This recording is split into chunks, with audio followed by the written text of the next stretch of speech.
Olá pessoal, sou Elias, professor de História, e hoje quero falar com vocês sobre algumas sugestões sobre a FUVEST. Então é o seguinte, a FUVEST ela tem uma característica que é bastante interessante. São 11 questões que vão focar em História, sendo que 10, muito provavelmente, serão de História e uma será aquela interdisciplinar. Pode ser História ligada à Geografia, História ligada à Literatura, ou às vezes até alguma ponte com as exatas, se é que o tema permita. Então a relação é essa. Agora, dentro daquelas 10 que são de História mesmo, a abordagem ela tem sido um pouco variada. Houve um ano, por exemplo, que já caiu mais História Geral, menos História do Brasil. E aí, na segunda fase, tenta-se uma compensação. Então, não tem um padrão certinho, olha, vai cair uma questão do assunto A, outra do B e do C. Mas o que é interessante a gente olhar, observar? A gente observa que nos últimos anos, a parte de história contemporânea e mesmo a parte de história moderna tem tido uma presença um pouco maior. Não que história antiga ou medieval não vá aparecer, pode aparecer uma questão de história antiga, uma questão de história medieval. Na parte de história do Brasil, para a República que a situação fica mais forte, mais questões de República, Império um pouco menos, colônia às vezes uma ou outra questão. Então, esse padrão ele é muito flutuante e inflexível.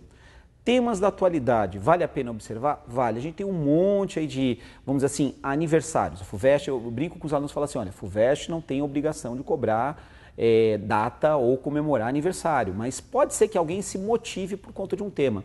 Então, quando a Primavera Árabe estava em evidência, apareceu a Primavera Árabe.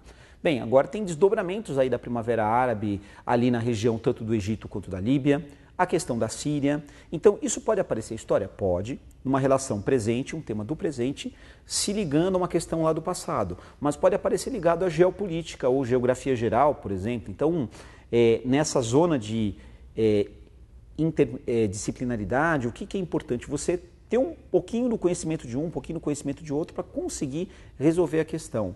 Tem algumas datas, por exemplo, 60 anos da fundação da Petrobras, 1953. Então, não sei, o tema do petróleo, energia, tudo isso daí tem aparecido com bastante evidência na mídia, em especial por conta do pré-sal. Então, é uma chance.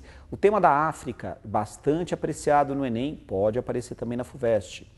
Outras questões assim um pouco mais antigas, como por exemplo 90 anos do golpe de Munique de Hitler em 1923, ou os 80 anos da ascensão do próprio Hitler em 1933, os 25 anos da Constituição de 1988, são algumas sugestões. A gente infelizmente não tem que falar, olha, vai cair isso, porque a prova ela vai se modificando ao longo do tempo. Para fechar, o que é importante? Ler a questão, identificar o que ela está cobrando, as características ali estabelecidas, é a certa, é errada, é para comparar, e assim você consegue eliminar um número maior possível de alternativas. Espero que vocês tenham um ótimo desempenho e vejo vocês lá na segunda fase. Um abraço.